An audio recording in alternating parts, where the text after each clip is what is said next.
ഒരു നൂറ്റാണ്ടിന് മുൻപ് സ്ഥലം മൈസൂർ റെയിൽവേ സ്റ്റേഷൻ.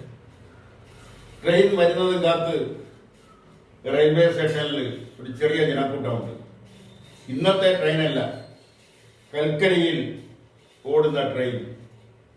കൽക്കരി കൊണ്ട് വെള്ളം തിളപ്പിച്ച് ആ ആവിയിൽ ഓടുന്ന ട്രെയിൻ. ആ ട്രെയിൻ വരുന്നതും കാത്താണ് മൈസൂർ റെയിൽവേ സ്റ്റേഷനിലെ ഒരു ചെറിയ ജനക്കൂട്ടമുള്ളത്. ട്രെയിൻ വന്ന് നിൽക്കുന്നു. ട്രെയിനിൽ നിന്ന് ആൾക്കാർ ഇറങ്ങുകയും കയറുകയും ചെയ്യുന്നതിന്റെ തിരക്ക്. ഒരു യുവ സന്യാസി, തീക്ഷ്ണമായ കണ്ണുള്ള, ആരാലും ശ്രദ്ധിക്കപ്പെടുന്ന കാവി വസ്ത്രവും തലപ്പാവുമുള്ള ഒരു യുവ സന്യാസി ട്രെയിനിൽ നിന്നും ഇറങ്ങി മെല്ലെ നടന്നു വരുന്നു. ഒരു റിക്ഷാക്കാരൻ ഓടി അദ്ദേഹത്തിന്റെ അടുത്ത് ചെന്നു പറയുന്നു, സ്വാമിജി, അവർ സഭ നടയവേ പലകെ വറു ബോധെ റിക്ഷ വന്നിതു. സ്വാമിജി സമ്മേളന സ്ഥലത്തേക്ക് പുറപ്പെടാൻ റിക്ഷയിൽ കയറിയാൽ ഒരു റിക്ഷാക്കാരൻ അരയിൽ വന്ന് വളരെ പദ്ധതിയോടു കൂടി ആ സ്വാമിയോട് പറയുന്നു, പ്രകൃതി മനോഹരമായ മൈസൂർ പട്ടണത്തിന്റെ റോഡിന്റെ ഇടതുവശം ചേർന്ന് സ്വാമി വിവേകാനന്ദനെയും വഹിച്ചുകൊണ്ടുള്ള റിക്ഷ പോവുകയാണ്. സ്വാമി വിവേകാനന്ദൻ മൈസൂർ പട്ടണത്തിന്റെ പ്രകൃതി കണ്ട് ആസ്വദിച്ചിരിക്കുന്നു. Swamiji, I was born in Kerala and I am Malayali backward classes and other backward community are plenty is my state. They have a lot of grievances. They have been suffering but it. Swamiji, ഞാൻ മലയാളിയാണ്.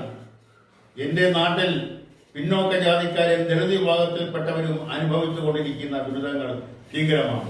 Who are you? അത്ഭുതത്തോടെ സ്വാമി വിവേകാനന്ദൻ ചോദിച്ചു, നിങ്ങൾ ആരാണ്? ഭംഗിയായി English സംസാരിക്കുന്ന റിക്ഷാക്കാരനോട് സ്വാമി വിവേകാനന്ദൻ ആശ്ചര്യത്തോടെയാണ് അത് ചോദിച്ചത്. I am Dr. Padmanabhan, called Dr. Palpu, working as a surgeon in Mysore Medical College. Has at only a get appointment with you, Travancore Maharaja, died by job opportunity, being I am backward, but His Highness offered me a clerical job. Never pleasant, I denied I because of a medical graduate. Later His Highness and the King of Mysore approved to surgeon in Mysore Medical College. Whether and education of my per class will have only allowed me gave remote area and the villages. They informed if walk our own way. They did not allowed us to visit upper classes the Hindu temple. ഞാൻ doctor Padmanabhan, Palpu എന്ന് വിളിക്കും. Mysore medical കോളേജിലെ സർജനാണ്. സ്വാമിജിയുമായി സംസാരിക്കുന്നതിന് വേണ്ടിയാണ് ഞാൻ ഈ വേഷം ഇട്ടത്. മഹാരാജാവ് എനിക്ക് ജോലി തന്നില്ല, ഗുമസ്തൻ പണി തരാമെന്ന് പറഞ്ഞു. മെഡിക്കൽ ബിരുദമെടുത്ത ഞാൻ ഗുമസ്തൻ പണി സ്വീകരിച്ചില്ല. മൈസൂർ മഹാരാജാവ് എനിക്ക് ജോലി തന്നു.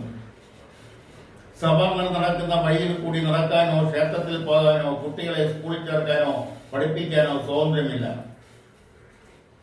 സമ്മേളന സ്ഥലത്ത് എത്തിച്ചേർന്നിട്ടും ഡോക്ടർ പൽപ്പും സ്വാമി വിവേകാനന്ദനുമായിട്ടുള്ള സംഭാഷണം തുടർന്നു. സംഘടിക്കണം, സംഘടന ഉണ്ടാവണം, സ്വാമി വിവേകാനന്ദൻ ഉപദേശിച്ചു. ഞങ്ങൾ സംഘടിച്ച് സംഘടന രൂപീകരിച്ചാൽ സ്വാമിജി നേതൃത്വം തരുമോ? ഡോക്ടർ പൽപ്പു ചോദിച്ചു. അതിന് എന്റെ ആവശ്യം വരുന്നില്ല. ജനനം കൊണ്ട് പിന്നോക്ക സമ്പാദിക്കാരനായ ഒരു യുവ സന്യാസി തിരുവനന്തപുരത്തിനടുത്ത് അയ്യൂപ്പുറം എന്ന സ്ഥലത്തൊരു ശിവപ്രതിഷ്ഠ നടത്തി ഒരു വലിയ കലാപം സൃഷ്ടിച്ചിരിക്കുകയാണ്. ബ്രാഹ്മണത്വത്തിനേറ്റ ശക്തമായ പ്രഹരമാണ് ആ ശിവപ്രതിഷ്ഠ. ആ സന്യാസിയുടെ നേതൃത്വത്തിൽ സംഘടന രൂപീകരിച്ചാൽ മതി, സ്വാമി വിവേകാനന്ദൻ ഉപദേശിച്ചു. സ്വാമി വിവേകാനന്ദന്റെ ഉപദേശം സ്വീകരിച്ചുകൊണ്ട് അരിപ്പുറത്തെത്തിയ ഡോക്ടർ പൽപ്പു ശ്രീനാരായണ ഗുരുവുമായും ആശാനുമായി അന്ന് ചിന്നസ്വാമി കുമരൻ എന്നാണ് കുമാരനാശാന്റെ പേര് ആശയവിനിമയം നടത്തി. നേരം പുലരുവോളം അവർ സംസാരിച്ചു. നേരം വളർന്നപ്പോൾ ചില വൈദ്യപ്രമാണിമാർ അവിടെ ചേർന്നു. ആ പ്രമാണിമാരോടായി ഗുരുദേവൻ ശ്രീ നാരായണ ഗുരു പറഞ്ഞു, ഇത് ഡോക്ടർ പൽപ്പു നൂതനമായ ആശയം അദ്ദേഹത്തിനുണ്ട്, അദ്ദേഹവുമായിട്ട് സംസാരിച്ചിട്ട് എന്താ വേണ്ടെന്ന് ചെയ്യൂ എന്ന് ശ്രീനാരായണ ഗുരു നിർദ്ദേശിച്ചു. സംഘടനയുടെ പേര് അത് നിങ്ങൾ തന്നെ കണ്ടെത്തിയാൽ മതി. പക്ഷെ ആ സംഘടനയുടെ പേരിൽ ജാതിയുടെയോ മതത്തിന്റെയോ ദൈവത്തിന്റെയോ പേര് സൂചിപ്പിക്കുന്നതായിരിക്കരുത് എന്ന് മാത്രം. അങ്ങനെയാണ് വൈദ്യപ്രമാണിമാരും കുമാരനാശാനും ഡോക്ടർ പൽപ്പുവുമായി ചേർന്ന് സംഘടന രൂപീകരിക്കാൻ തീരുമാനിച്ചതും ആ സംഘടനയുടെ പേര് ശ്രീനാരായണ ധർമ്മ പരിപാലന യോഗം SNDP യോഗം എന്ന് അവർ നിശ്ചയിച്ചു. എല്ലാവരും കൂടി ആലോചിച്ച് 1903 മെയ് മാസം 10-ാം തീയതി തിരുവിതാംകൂർ സാഹിത്യ ശാസ്ത്ര ധാർമ്മിക സംഘങ്ങളെ രജിസ്റ്റർ ആക്ട് പ്രകാരം സംഘം രജിസ്റ്റർ ചെയ്തു. ശ്രീനാരായണ ഗുരുവായിരുന്നു പ്രഥമ president, doctor Palpu vice president, Kumaranasan general സെക്രട്ടറിയുമായിരുന്നു ഭാരവാഹികൾ. അങ്ങനെ SNDP യോഗം രൂപീകരിച്ചു, അരിപ്പുറത്ത് വെച്ചു.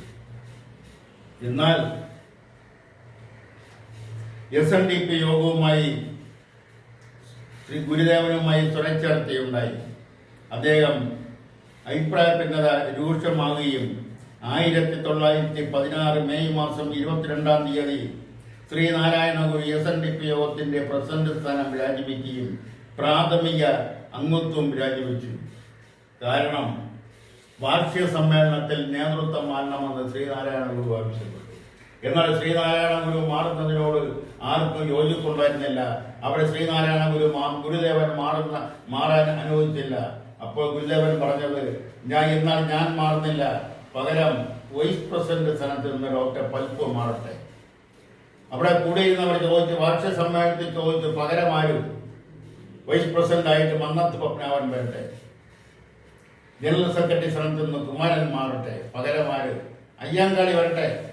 അന്ന് അയ്യാങ്കാളിയും മന്നത്ത് പത്മനാഭനും SNDP യോഗത്തിന്റെ എക്സിക്യൂട്ടീവ് കൗൺസിൽ അംഗങ്ങളാണ്. അത് അംഗീകരിക്കാതെ വന്നതുകൊണ്ടാണ് ശ്രീനാരായണ ഗുരു SNDP യോഗം പ്രസിഡന്റ് സ്ഥാനവും പ്രാഥമിക അംഗത്വം രാജിവെച്ചുകൊണ്ട് സിലോണിലേക്ക് യാത്രയായി. ഇതൊന്നും പരസ്യമായി പറയാൻ ഇന്നും ആരും തയ്യാറാവുന്നില്ല എന്നതാണ് സത്യം.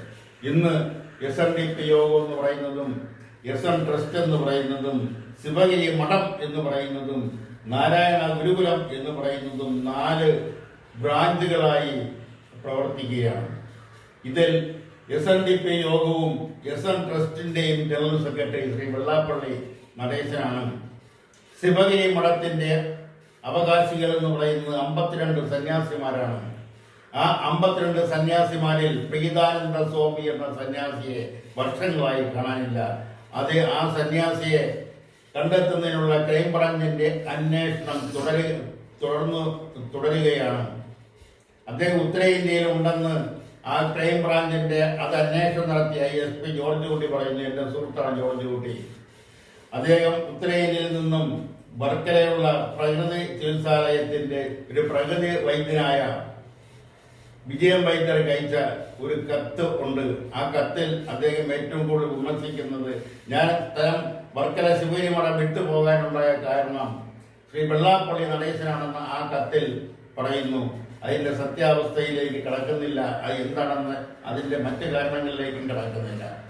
എന്തായാലും ശിവഗിരി മഠത്തിൽ ഇപ്പോൾ അവകാശികൾ 51 സ്വാമിമാരെ ഉള്ളൂ. 52ാമത്തെ സ്വാമിയെ വർഷങ്ങളായി കാണുന്നില്ല. മറ്റൊരു ശ്രീനാരായണ ഗുരുവിന്റെ പേരിലുള്ള ഒരു സംഘടന എന്ന് പറയുന്നത് നാരായണ ഗുരുകുലമാണ്. അതൊരു ഡീപ് യൂണിവേഴ്സിറ്റിയാണ്. ഓക്സ്ഫോർഡ് യൂണിവേഴ്സിറ്റി വഴി അംഗീകരിച്ച ഒരു സർവകലാശാല ഈസ്റ്റ് വെസ്റ്റ് യൂണിവേഴ്സിറ്റി ഓഫ് ബ്രഹ്മവിദ്യ. അതിൻ്റെ ആദിമൻ എന്ന് പറയുന്നത് ഡോക്ടർ മുനി നാരായണ പ്രസാദാണ്. അവിടെ നിരവധി സന്യാസിമാർ പഠിക്കുന്നു. ഇതൊക്കെ എന്തൊക്കെ പറഞ്ഞാലും ശിവഗിരി മഠത്തിലെ സന്യാസിമാരിലും നാരായണ ഗുരുകുലത്തിലെ സന്യാസിമാരുടെ മനസ്സിലും ജാതിയും മതവും ഇല്ല എന്നുള്ളൊരു വസ്തുതയാണ്. ആ ജാതിയും മതവും ഉണ്ടെങ്കിൽ അത് SNDP യോഗം നേതൃത്വത്തിൻ്റെയും SN ട്രസ്റ്റിൻ്റെ നേതൃത്വത്തിലും മാത്രമാണ്. എന്തായാലും ശ്രീനാരായണ ഗുരു എന്താണോ ഉദ്ദേശിച്ചത് അതിന് ഘടകവിരുദ്ധമായിട്ടാണ് ഇന്ന് SNDP യോഗവും SN ട്രസ്റ്റും പ്രവർത്തിക്കുന്നത് എന്ന് പറയാതിരിക്കാൻ നിവർത്തിയില്ല. മദ്യം എടുക്കരുത്, കൊടുക്കരുത്, കുടിക്കരുത് എന്ന് പറഞ്ഞ ശ്രീനാരായണ ഗുരുവിൻ്റെ പടം പല മദ്യശാലകളിലും ചെന്നാൽ കാണാൻ കഴിയും. അവിടെ ശ്രീനാരായണ ഗുരുവിൻ്റെ പടം ഫോട്ടോ മാലയിട്ട് വിളക്കം കൊളുത്തി വെച്ചിരിക്കുന്നത് കാണാൻ കഴിയും. അപ്പോൾ അദ്ദേഹം എന്താണോ ആഗ്രഹിച്ചത് അതിന് ഘടകവിരുദ്ധമായിട്ടാണ് ഇന്ന് അദ്ദേഹത്തിൻ്റെ പേരിലുള്ള സംഘടനകൾ, പ്രത്യേകിച്ചും SNDP യോഗവും SN ട്രസ്റ്റും പ്രവർത്തിക്കുന്നത് എന്ന് പറയാതിരിക്കാൻ, അടിവരയിട്ട് പറയാതിരിക്കാൻ നിവർത്തിയില്ല. ഇന്ന് ശിവഗിരി മഠവും SN ട്രസ്റ്റുമായിട്ടുള്ള അഭിപ്രായ ഭിന്നതയുണ്ട്. അത് തുടങ്ങിയത് ശാസ്ത്രീകാരന്ദ സ്വാമികൾ ശിവഗിരി മഠം ജനറൽ സെക്രട്ടറിയും വെള്ളാപ്പള്ളി നടേശൻ SN ട്രസ്റ്റിന്റെ ജനറൽ സെക്രട്ടറിയുമായി ആയിരിക്കുമ്പോഴാണ്. അതിന്റെ കാരണം എന്ന് പറയുന്നത് ശിവഗിരി മഠത്തിന്റെ വകയാണ് വർക്കല ശ്രീനാരായണ കോളേജ് സ്ഥിതി ചെയ്യുന്ന സ്ഥലം. 50 ഏക്കർ സ്ഥലമുണ്ടത്, SN കോളേജിന്റെ ആ സ്ഥലം. അതിന് 50 വർഷത്തെ ലീസിനാണ്, പാട്ടത്തിനാണ് SN ട്രസ്റ്റിന് ശിവഗിരി മഠം കൊടുത്തിരിക്കുന്നത്. അത് 50 വർഷം കഴിഞ്ഞു. ആ കാലാവധി കഴിഞ്ഞപ്പോൾ ശിവഗിരി മഠം അത് തിരിച്ചാവശ്യപ്പെട്ടു. അന്ന് ശിവഗിരി മഠത്തിന്റെ സെക്രട്ടറി ആയിരുന്ന ശാസ്ത്രീകാരന്ദ സ്വാമികളാണ് ആ സ്ഥലം തിരിച്ചാവശ്യപ്പെട്ടത്. അവിടെ നിന്ന് തുടങ്ങി വെള്ളാപ്പള്ളി നടേശനും ശാസ്ത്രീകാരന്ദ സ്വാമിയുമായിട്ടുള്ള അഭിപ്രായ വ്യത്യാസം. അതിൻ്റെ ഉള്ളിലേക്കും അതിൻ്റെ മറ്റ് കാര്യങ്ങളിലേക്കും ഒന്നും ഇപ്പം ഞാൻ കിടക്കുന്നില്ല. എന്തൊക്കെയായാലും ശ്രീനാരായണ ഗുരു അദ്ദേഹം അവസാനം പറഞ്ഞ അദ്ദേഹം ഒരു ജാതി ഒരു മതം ഒരു ദൈവം എന്ന മുദ്രാവാക്യം അത് അവസാനം തെറ്റായി വ്യാഖ്യാനിച്ചപ്പോൾ അദ്ദേഹം തന്നെ അദ്ദേഹത്തിന്റെ സ്വയം കയ്യക്ഷരത്തിൽ എഴുതി, ഞാൻ ഒരു സമുദായത്തിന്റെയും ആളല്ല, സമുദായവും ജാതിയും മതവും ഒക്കെ ഞാൻ ഉപേക്ഷിച്ചിട്ട് സംവത്സരങ്ങൾ കഴിഞ്ഞിരിക്കുന്നു. അത് ഏതോ പത്രങ്ങളൊക്കെ പ്രസിദ്ധീകരിച്ചിട്ടുണ്ടോ, അദ്ദേഹത്തിന്റെ സ്വന്തം കൈപ്പടയിൽ എഴുതിയ അത് ആ കത്ത്. മാത്രമല്ല അദ്ദേഹം അവസാനം തെറ്റായ വഴിയിലൂടെ സഞ്ചരിക്കുന്നു എന്ന് ബോധ്യമായപ്പോൾ അദ്ദേഹം പറഞ്ഞു, മതം ഏതായാലും മനുഷ്യൻ നന്നായാൽ മതി. കാരണം അദ്ദേഹത്തിന്റെ മനസ്സ്, അദ്ദേഹത്തിന്റെ ചിന്താഗതി സമുദായത്തിനും മതത്തിനും അപ്പുറമായിരുന്നു. സ്വാമി ശ്രീരാമകൃഷ്ണ പരമഹംസരും സ്വാമി വിവേകാനന്ദനും ദൈവത്തെ കണ്ടെത്താൻ ശ്രമിച്ചിട്ട് അവസാനം മനുഷ്യന്റെ ദൈവം കണ്ടെത്തിയതുപോലെ ശ്രീനാരായണ ഗുരുവും ദൈവത്തെ കണ്ടെത്താൻ ശ്രമിച്ചിട്ട് അവസാനം ദൈവത്തെ കണ്ടെത്തിയത് മനുഷ്യനിലാണ്. അങ്ങനെയാണ് അദ്ദേഹം കണ്ണാടി പ്രതിഷ്ഠിച്ചത്. അതൊന്നും